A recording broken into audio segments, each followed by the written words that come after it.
Hello and welcome to Roundtable, a series of conversations with CEOs and business owners from the global coffee community. My name is Yannis Apostolopoulos and I'm the CEO of the Specialty Coffee Association.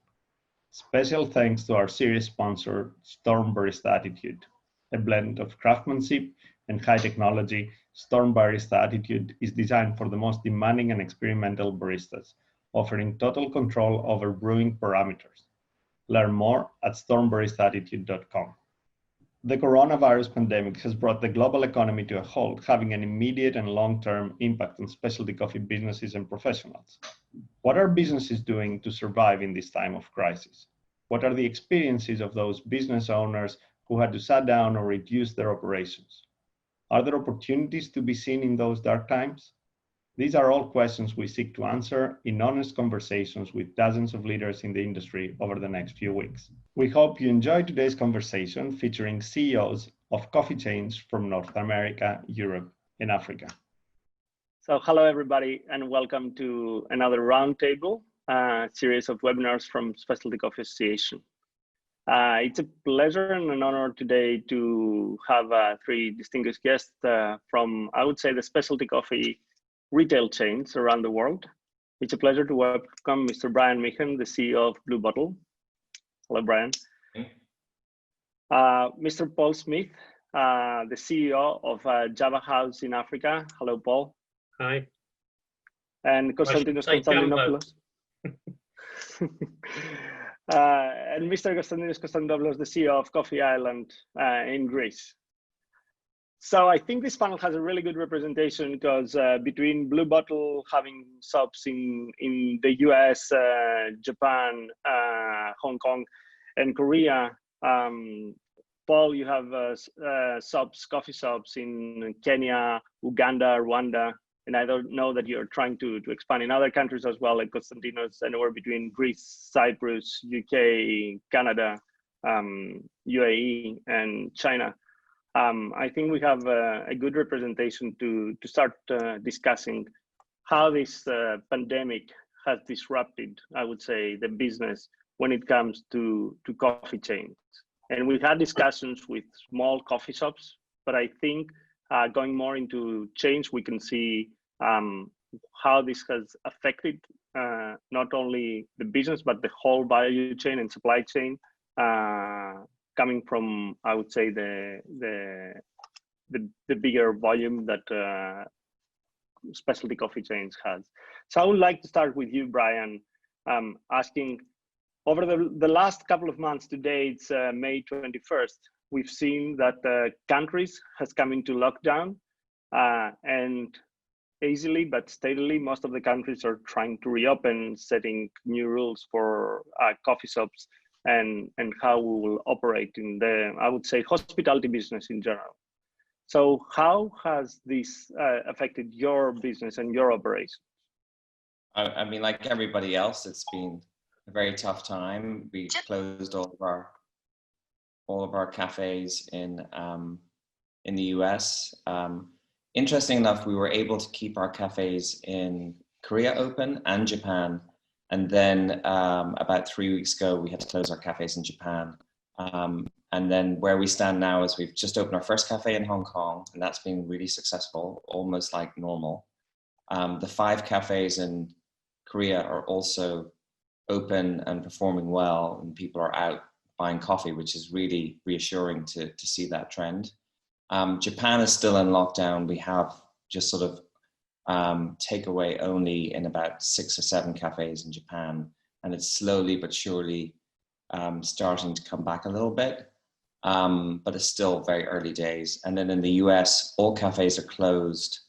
It's May 21st today, so tomorrow we actually open 9 cafes in California, 3 in the Bay Area, 6 in LA, and that's just mobile only. You use the Blue Bottle app to order your coffee. You can't come into the cafe, you pick it up outside the cafe. So really, you know, our business is down. We've lost 75% of our revenue as a company. And it's been, you know, the one thing is our direct subscription business is up pretty significantly, but overall our business is down 75%. So it's been tough. What we have been able to do, thanks to having a parent company like Nestle, is we haven't furloughed any employees. We've kept everybody employed. Everyone's getting paid through June 15th. That was our promise, to pay everybody and keep everyone employed and safe at home. But we're one of the fortunate companies that, because we were lucky enough to have, a strong balance sheet going into the crisis, we were able to weather it. Now, it all depends how long it will last from here in terms of how we can keep that going. Yeah, that's really interesting. You were mentioning that you're doing to-go and deliveries, and I would like to go to Konstantinos. Your business model is mostly based out of to-go, and you had way in advance developed delivery system, like from special vessels to deliver coffee fresh and hot or cold within radius from your shops. And you had also the cafetery, the traditional cafetery that was part of the business. So how this crisis affected you? Did you see your numbers going down or actually going up? No, definitely the numbers went down. I think, Yannis, in our case, the story started back to 2012, where in Greece mainly the financial crisis was booming, so the austerity was huge. And the model that we created was based actually to take away services and delivery. So the model that we have applied in Greece is a very minimal, let's say, project where we see that we do not have huge dining areas. The number of the tables is minimum. And mainly we serve our customers in a takeaway, let's say, mood. Hopefully the last 3 years we applied also an application where we give the chance to our customers, we give the opportunity to skip the line through an application or ask to deliver the goods to them. It seems that both of them worked quite efficient during the crisis. However, because the decisions that our company took in order to avoid the penetration of the virus were very tough. The lockdown was a very tough, let's say, decision for everyone. We couldn't travel, we couldn't do anything. The numbers dropped down significantly, but only for, let's say, a period of more or less 15 days. So we still saw our numbers dropping down by 70%, as Bryan said. But mainly, from the beginning till now, we see an approximation of 30–35% sales reduction. This is something that it's manageable until now. Our first priority was definitely our people, our employees.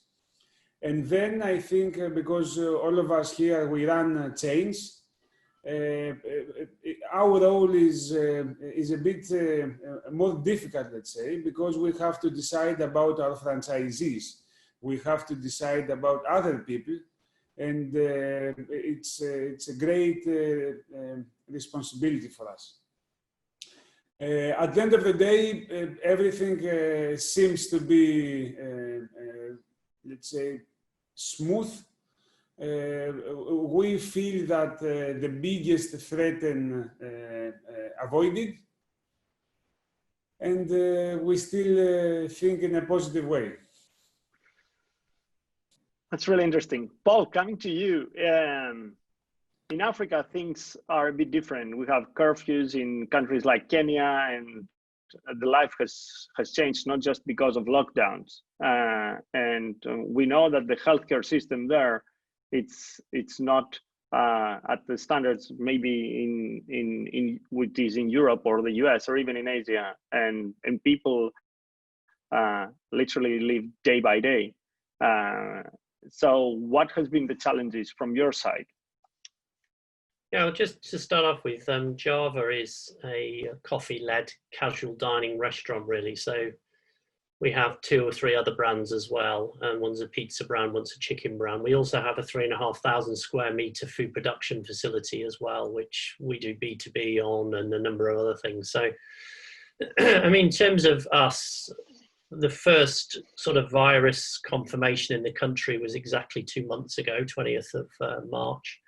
And within 6 days, the sales had dropped by some 86%. So we were at a level of around 14% of normal. Luckily, I think it's background of living in China and watching China and knowing a number of people in there, we'd already done some pretty detailed planning of if this hits us, what do we do? So we immediately cut out all of our expenditure, all our CapEx. We closed down our operations for early startups in Nigeria. We stopped all of the CapEx expenditure on stores that were being constructed where we're going. We managed to run the March payroll. The April payroll then had the staff cut from reductions through from the top at around 80% down to about 50%.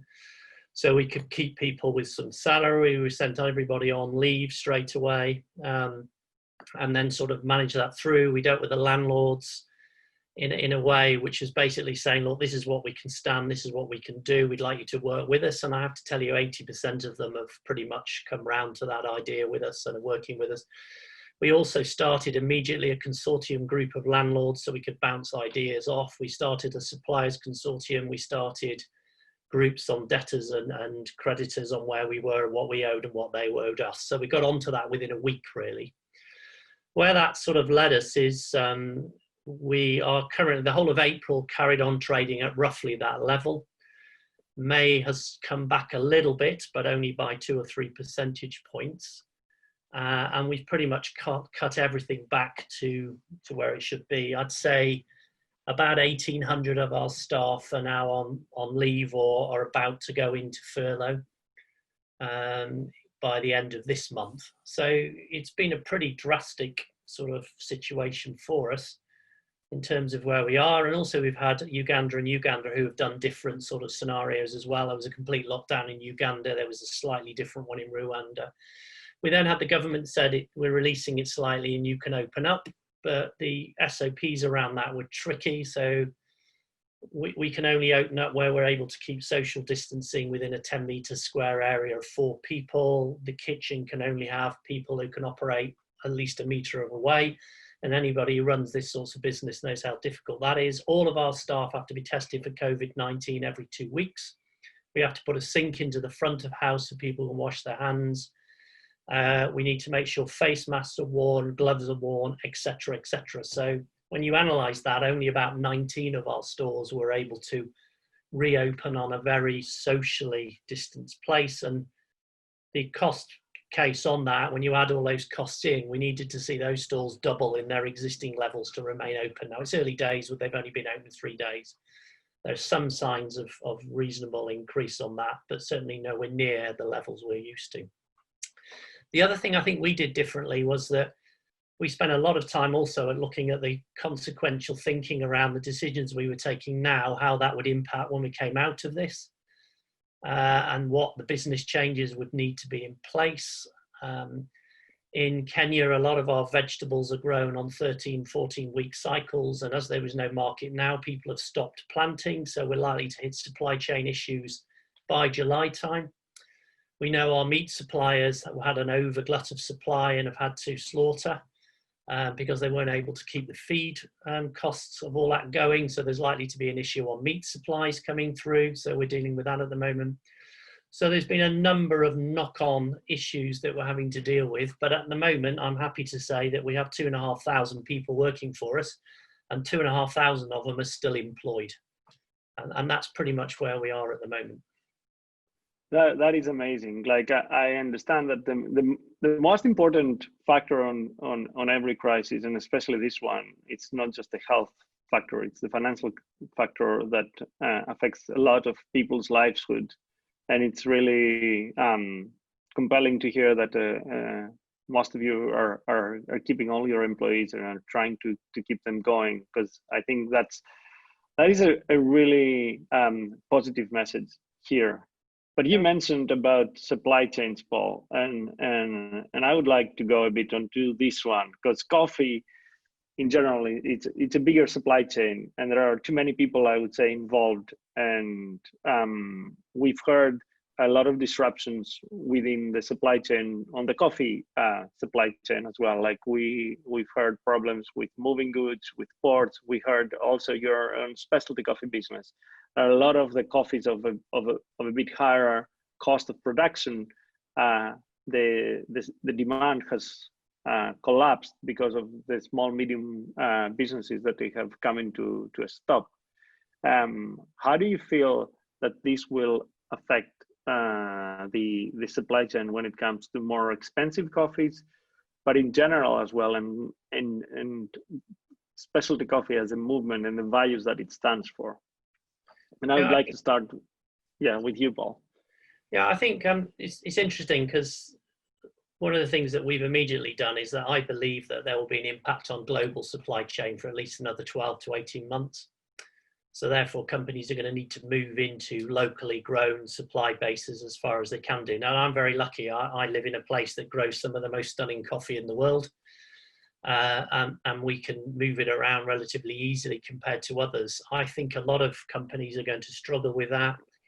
And as a result of that, I think what will happen is we'll get more into blended coffee, which you can get, and it's going to be slightly more cost effective and therefore appealing to sell, because I think the on costs of additional global distribution are going to outweigh the savings you can get on some of the coffee at the moment. So we are very much looking at putting blends in. We're still working on Rwanda and Uganda because we have enough supply at that at the moment, but we do have our homegrown Java and we have our homegrown Kenyan AA coffee, which is a really good quality, and in fact used in the blends of some of the biggest chains in the world. So that's how we're managing that at the moment. We always keep an eye on where we source coffee from, and we keep an eye on making sure that the whole supply chain, farm to fork, is looked after, if you like. But I think there's going to be significant pressure on people who are operating coffee shops in the non-coffee growing parts of the world on global supply chain. That's how I'd open this up. Bryan, I know that you're running permanent relationships with producers around the world, and you have programs to support farmers and producers around the world. So what is your take on this one, and how those relationships are holding up? Pretty good. And from a volume point of view, if you think about it, our direct to consumer business has more than doubled. So through doing subscriptions and stuff, that program, the volume of coffee is actually held up quite well, because even though we're selling less in our cafes, we're selling much more pounds of coffee direct. So that business has been healthy.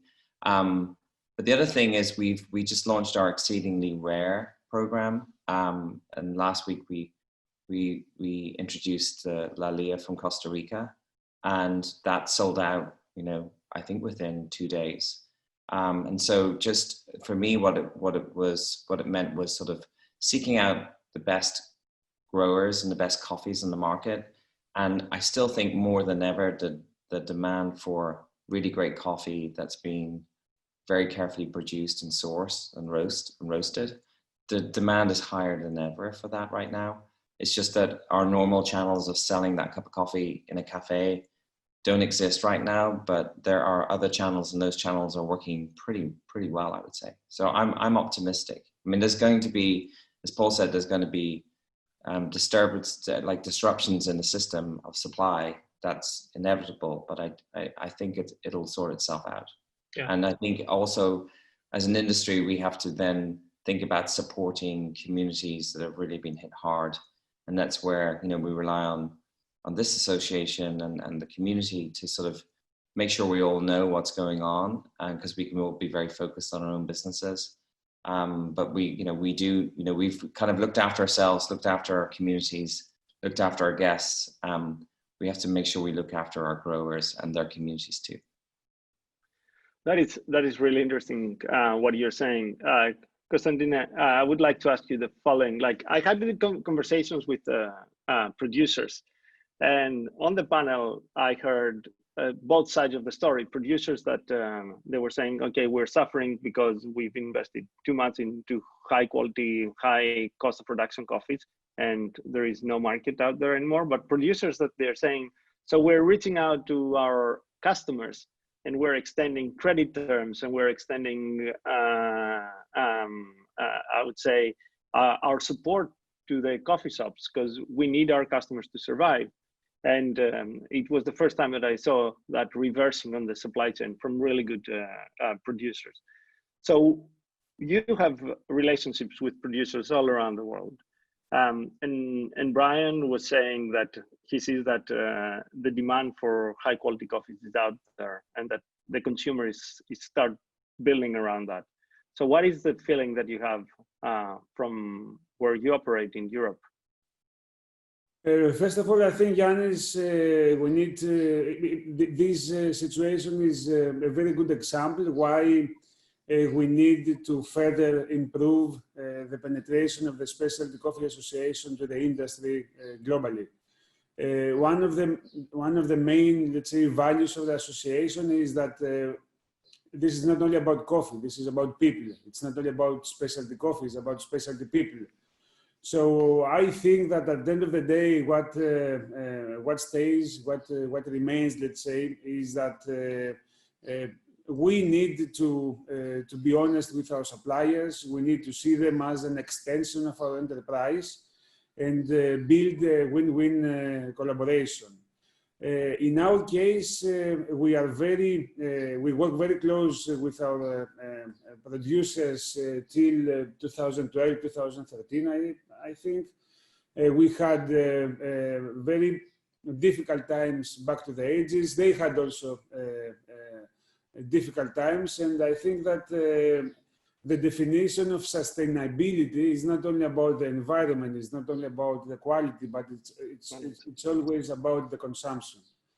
I feel very proud and honored that we have built a very sustainable system.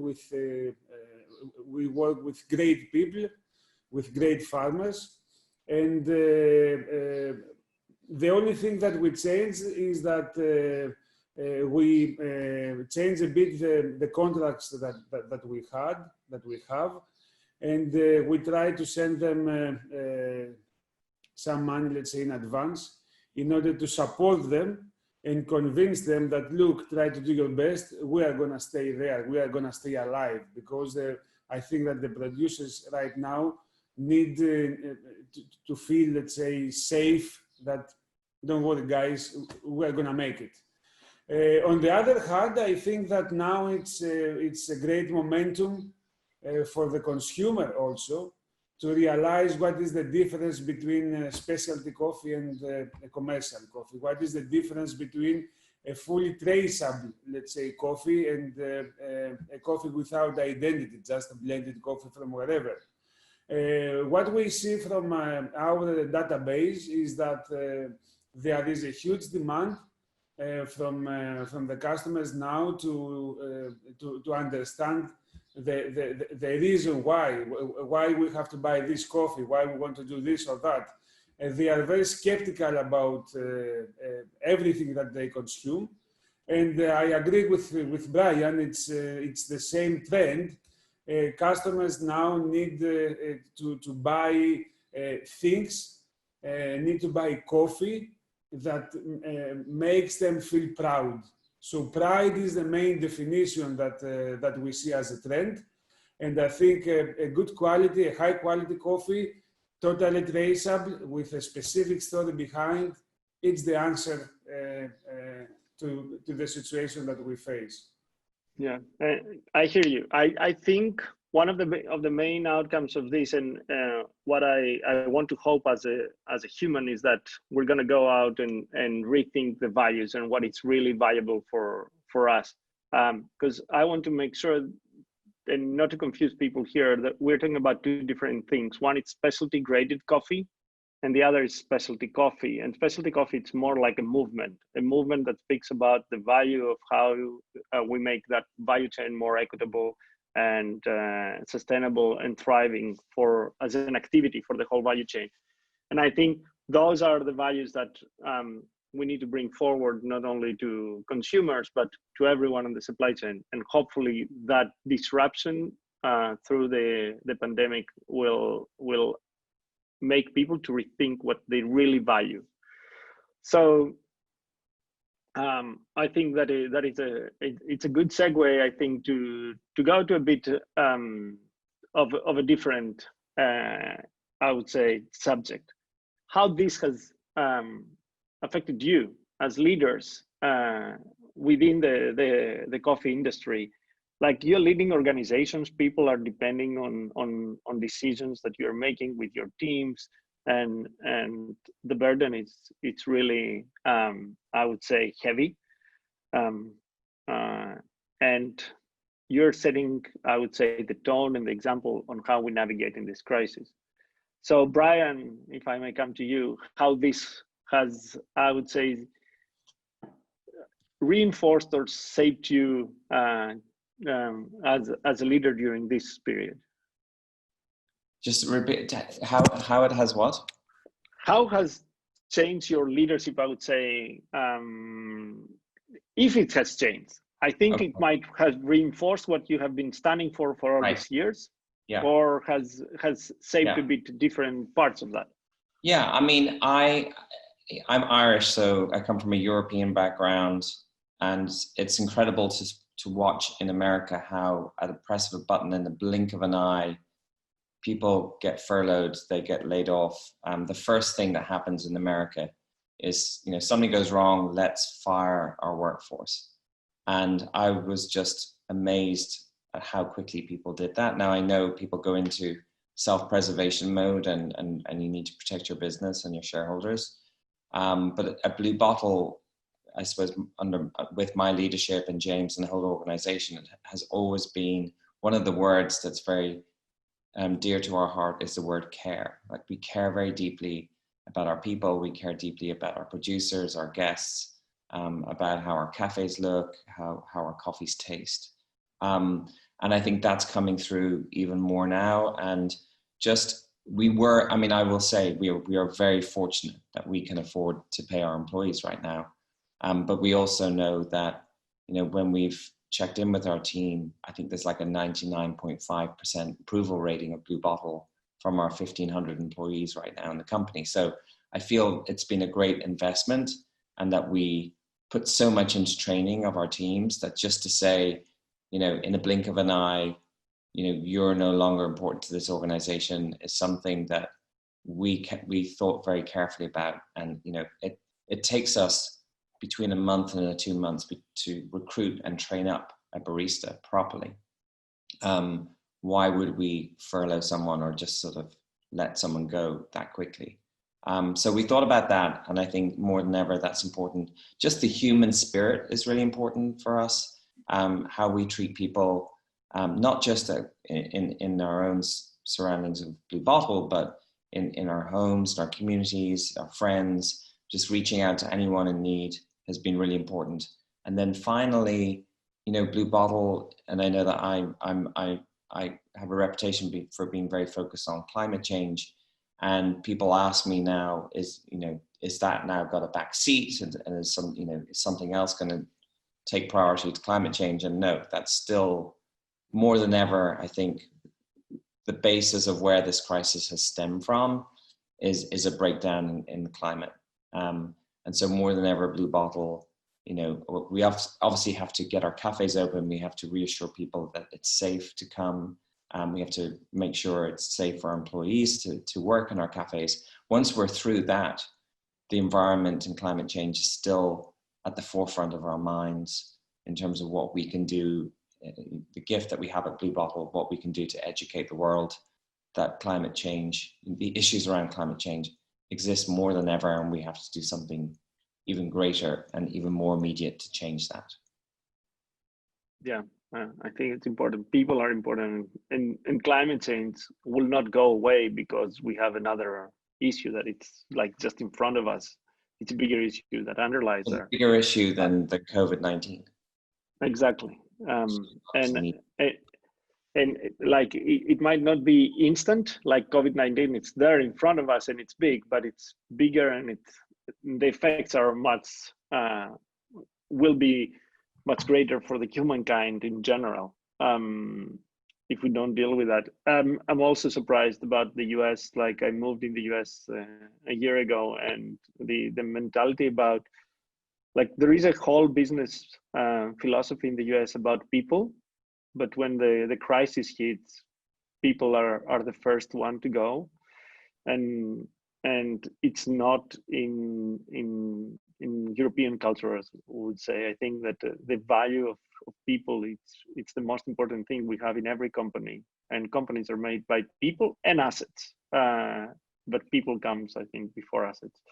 And having said that, Paul, you were sharing a story with me just before we jump into recording this webinar about how things are with people in Africa, like people trying to live day by day, and stories that you were sharing on your factories. So how has this been affecting you personally, knowing all these things are going on?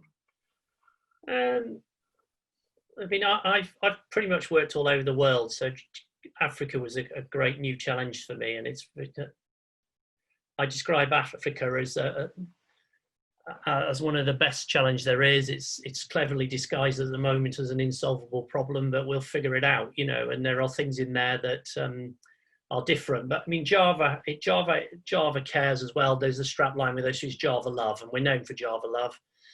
It's very interesting that that's how our customers see us. They're very loyal. And, you know, one of our pillars is about integrity, and that's pretty similar to what's just been said, really. We have integrity with everybody we deal with. Personally, I do not see myself looking after sort of 2,500 staff. I look after 2,500 people, and of that, they'll probably have 3 or 4 family members that they support. So there's a huge amount of people that I am, if you like, responsible for in a way that I've not been before. And the story I was sharing was that it's the first time I've had to deal with people coming into work that are supposed to be on leave. And when you ask them why, it's because they didn't have any food. And if they didn't come into work, they would have not eaten. So, you know, part of what we're trying to do is a lot of social programs, as is a lot of people in Kenya, and rightly so, on finding support systems. And, you know, and I said to my team, if we've got a food factory and 82 restaurants and you can't figure out how we feed our own people, there's something very wrong. So that's sort of the one of the ways we did it. You know, there's about 43 tribes in Kenya, and Java has members from pretty much every single one of those tribes, with a 44th tribe unofficially. And I don't really run a business, I run a tribe, to be honest with you. And therefore there's a lot of social integration in that. There's a lot of, you know, Kenya's built around that type of thing. There's a great social side to the business. There's a great social side to the way even customers are, the way they hang out, the way they talked about it. So we've had to really push out how we're going to protect them. You know, even our logo, within about a day of them announcing that we all had to wear masks, has a mask on it. If you look at our logo now, it comes out with a mask on it, you know, and that's part of us pushing that message constantly about we care for you. We're trying to keep the safety of you. We're trying to keep the safety of our people. Our staff don't come into work in cars or motorbikes. They come into work in matatus. Matatus are crammed minibuses full of lots of people where you cannot socially integrate. So how do we handle that? How do we manage that? What do we need to do to keep them safe? And so from my point of view, I've always been this type of person, but that's dialed itself up more so than it has done before. I think from a business point of view, 2 or 3 things. First of all, I'm a big advocate of consequential thinking. I don't think there's enough of it in the world. And therefore, the actions that we're taking now, what are the consequences of what's going to happen in the future, and to everything and everybody that's going on there? I firmly believe in planning the present from the future. So if I look at what the business is going to be like in 2 years' time, and how that might change and how that may shift, we're already looking potentially at what we'd have to do to reskill our people, to shift and change those balances, and to make sure that we're engaging in things that are positive for them. It's a people business. Finally, just to comment on climate change, we're already taking decisions in our business on climate change. The way the business was structured, it had a lot of outdoor seating areas. The rains have increased significantly in the last 2 years I've been there, and therefore we're having to build new stalls or refit, when we're doing that with stalls, properly rain-proofed outdoor areas that allow people to sit there, because otherwise they'll run into the stores, which are generally smaller.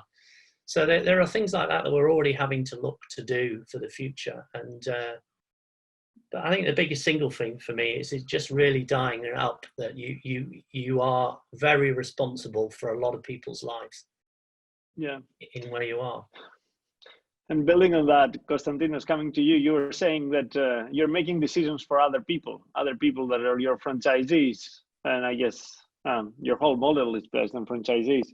So how does this work when you have to make decisions for people that they have made the investment, but they still work on the business? So how does this work? What is the burden? How have you been managing that? First of all, Yannis, I can easily tell you that it can kill you like this. It's very hard. It's very hard to handle this. The responsibility is huge. Sometimes you think that maybe you are not enough to have, let's say, this position, this role. I think, generally speaking, our business is very challenging. We see all the time that the F&B market is very dynamic. We have the competition. We have the different tax systems. The rent is always there. We always, let's say, have to deal with employees and a lot of stuff. But what we have now is something completely different. There is know how about how to deal with this kind of force majeures, let's say. Unfortunately, or fortunately, I don't know, in our case, we don't have, let's say, the right to feel fear. We don't have the right to react as human beings. And many times I feel that I must think, you know, as a robot without emotional, without emotions, without anything. The responsibility is huge. But I think that at the end of the day, if you are honest, if you are ethical, if you know what is your compass, let's say, the values that we have as a human being, the values of the company, you can easily find the right way. For me, the biggest surprise, Yannis, was that, you know, we always deal with the quality of the products. We always deal with the experience and the aesthetic appearance of our shops, and how to provide, let's say, a better experience to the customer. For me, something really unique was that I couldn't imagine the positive, let's say, reaction that the customers had during the lockdown when they were visiting our stores. It was something, let's say, as a release. You know, they were visiting our stores, and it was an emotional boost to them. So they didn't want actually to buy a coffee. They just wanted to say hello, you know, good morning, how are you guys? What do you think today? Is it better? Is it worse? So it's a social responsibility that we have not only as a human beings, but as a chain. I don't know. Sometimes I'm still wondering with myself how I can deal with that and how I can survive. Well, I think there is nothing to wonder. It's the situations that we're living now completely different, but it's also what's built on personal resilience. But what you said there, it's really interesting, and I would like to go to Bryan. So Konstantinos was saying that people were going to the shop, and instead of the experience, they were just saying hello. And we are in coffee business. We're actually a place where people come to socialize. Like coffee shops are traditionally the place where people come to socialize. And this pandemic is forcing the social distancing and different ways where we try to keep that social aspect of that. But do we see any opportunities coming out of this pandemic as we build into this for the future, and where do we see like light at the end of the tunnel? I mean, yeah, I mean, I certainly believe there's a lot of light at the end of the tunnel, and I think the pandemic is incredibly painful and will be painful, but we will get through it. And you know, I personally believe these viruses last for 2 years and then they move on. But in terms of specifically for our own Blue Bottle community, you know, I do think it was a great opportunity for us to get deeper and closer to our own people through what we've done, but also to our guests. So what we do is, what we have been doing is we've been having our baristas just reach out to their guests, drop them off coffee, you know, just be in touch, because there's so many strong relationships that are formed with all of our baristas and their guests. That actually continued. We did things like we launched a neighbor blend, which we had a few years ago. We relaunched that, and we gave, you know, a certain amount of proceeds of that to the Alameda Food Bank. And the idea was like, buy 3 bags, give 1 for yourself and 2 for a neighbor. But I think what generally from a society outside Blue Bottle, I just think we're going to be more human. We're going to appreciate each other more. We're just going to appreciate every day, you know, and start questioning, why do I get in the car and commute over to Oakland every day? Interestingly enough, we did survey our head office team, and before the crisis, they had said they would like to work from home a day a week. And now the latest is that they'd like to work from home 3 days a week. So I think the whole, you know, it has taught us a few things about, like, essentially, you know, who am I? What am I doing? How am I serving, you know, my family, my community, the climate, the planet? And I think it's going to change everything. So I think, you know, certainly for the SCA and for members watching this, like, everything that can possibly change from this will change, and innovations that would have taken 5 to 10 years will happen within 6 months. And I think that's a good thing. And I think ultimately people are going to appreciate each other more, appreciate that cup of coffee, appreciate the smile, appreciate the thank you, and just appreciate, you know, the beauty that's around us every day. So I'm very optimistic, actually, as you can probably tell. Yes, and I'm really happy about that. So just a follow-up question on what you were saying. So do you think that the innovations that will come up will actually change the whole value chain for coffee, will make it more equitable, more sustainable, and thriving as an activity? Like, will be innovations towards that? I think that I mean, you know, just in terms of how fragile that supply chain is, we just talked about it. I think we have to, right? We have to. It's imperative, because there's so much fragility in that supply chain amongst our communities, that we have to do that. Yeah, I think that is a very positive message. Going to you, Paul, like, where do you see the opportunities from this crisis building up? Yeah, I think it depends on the market, really, because it was interesting to hear people talking about the fact that coffee, you know, they've been upselling their coffee and sales into retail, which we've done, but the African market isn't mature enough on home brewed coffee yet, on coffee machines or anything like that. It's still very much a social type of sort of operation. So I do think one of the first things is that, you know, there's a big opportunity for us to start developing that side of the market up, and it will grow. You know, I think it resonates with me with my time with Costa, where, you know, I can remember the research done that the coffee is either number 3 or number 4 as the reason for visiting a coffee shop. First being its sort of location, the second its ambience, and that therefore has always been a core of what customers want. I think that's going to be challenged a little bit, as well as what these stores look like and how we manage that. And I can see designs changing somewhat, that they may be a little bit more sparse, but we might be able to get creative in the way that we design these stores in the future. So I can see there's opportunities in there. We started a program of moving into smaller kiosk type operations and operations where we're into unique areas where it's just manned by one person on a queuing system. I can see that dialing up.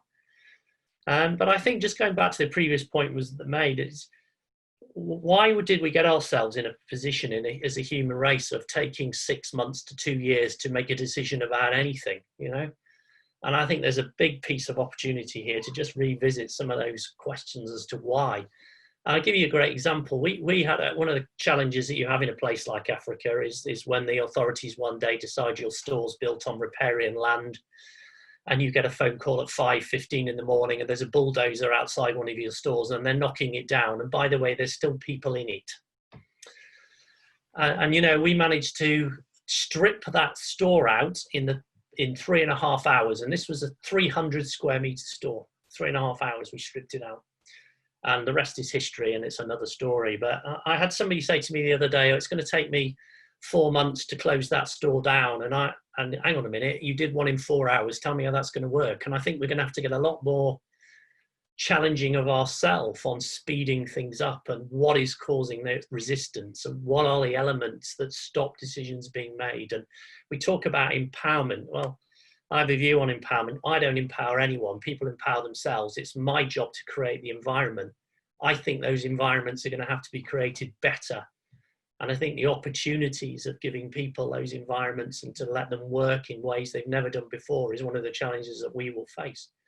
But I therefore think that's a hugely positive thing. You know, I don't run businesses, I run people. People run the businesses. So if we can sort of tidy that up and get that more slicker, that is where the future is going to be. And I think that's hugely exciting. And actually, where it probably should have been 10 years ago. Yeah, I hear what you're saying, but like that is very interesting, especially here in the US, given how the situation has been developing. People need not only to make decisions faster, needs to make the right decisions, because we've seen the breakdown on the political system in the US and where we are today, and how this has been affecting not only the US, I would say whole of the world in a situation like this. Bryan, I don't know if you want to comment on this one. I have my own views, but I think that the whole world is looking up to the US, and they see the gap of leadership there in terms of how governments have been dealing with that. Having said that, and I don't want to comment on this one. I know it's a very. I know. No, we're all sitting here in a state of shock. Let's just say that. Yeah. Yeah, let's just say that. But Konstantinos, like we've seen, like other governments taking different measures. Like we heard yesterday in Greece, the VAT went down by 11 points from 24% to 13% for the months to come to support the coffee industry there. So what are the opportunities? Yes, one thing is that the political system is being shaken up, but what are the other opportunities within the industry? Yannis, you know, it's always our role to transform the challenges to opportunities. So you always have to see what comes next and how you can, let's say, be more aggressive. But I think that this time is a bit more difficult and different also. So once you see people dying in like this, I think it's very hard to find opportunities in a situation like this. However, definitely the market is changing. Definitely we see that new opportunities are coming. For instance, now we have the chance to find new locations for the stores. You know, very expensive locations that we couldn't afford to have a coffee shop. Maybe now it's time to relocate a store. At the same time, you can try new products. You can try other things, and maybe you can have new concepts. So all these things are things that have the first priority in our organization right now. And definitely we see that once the market is changing, we need to think how we need to change also our concept, because we always need to increase the relevance of the brand with the customer needs. So the challenge is always there, how to be more relevant to the customer needs. The consumer trends are changing. We see what is happening now with the e-commerce and how the consumers now are more, let's say, friendly to buy something from the e-commerce globally. We see. I think that it's too early to discuss about opportunities, but definitely there are a lot. So taking all this, I would like to hear from you one last comment on the following. Living a crisis in 2009 and 2015, we've seen that coffee had become the affordable luxury, and people went to coffee because of the social impact, but also it was the affordable luxury for people to enjoy something every day and get out of both crises. And this is where we've seen that specialty coffees and coffee shops really played a significant role within the society. So what would be for you a last comment on this conversation and a last thought that you would like to leave our viewers with? I'm going to start with you, Bryan. I mean, I have a lot of hope and faith, and you know, I think if you know, we are all craft producers. We care very deeply about our product and our suppliers and our guests and our people. And I think if you have that focus, people will come back to us. And obviously the bigger companies are doing very well right now. And I think as we grow out of this problem, the craft producers are going to be the ones that you know, our guests are going to turn to, because they know of the added value of what we do. They know how deeply our guests care about them, and you know, that if you focus on that as a strength and continue and have the hope and faith, it will come back. I have every confidence that that will happen. Thank you. Paul? Yeah, I think, you know, we weathered the storms of other big recessions, and people went for their affordable treat, as you said, but they had coffee shops to buy it in. Right now, we don't have those. So I think the message for me is find a new way of getting your treat, find a new way of getting that thing that you want. And I'm going to finish off with a statement I love in my team, and I'm going to say, and if I was going to give everybody a bit of advice here, is if you always do what you've always done, you'll always get what you always got. And it really is time to change now and rethink the way you're doing everything in your life, because, you know, the world is changing around, and you have a choice. You either keep up and look at where it's going, or you don't. And I think there's more opportunity going to come out of this than anybody can even start to think about or predict at the moment. I think it's very positive, and I don't condone the fact that a lot of people are getting hurt and dying on it. That's a terrible thing to deal with. But I do think we'll have a better world as a result of where we are. That's very positive. Konstantinos? Yeah, I think that it's a great opportunity for us to reevaluate our priorities. Everything runs, you know, so fast. We don't have time to think. We don't have time, I think, to see what we do well and what not. So I think it's a great opportunity for us to reevaluate our priorities, and definitely to think about our time allocation within the day. Personally, I realized that many things that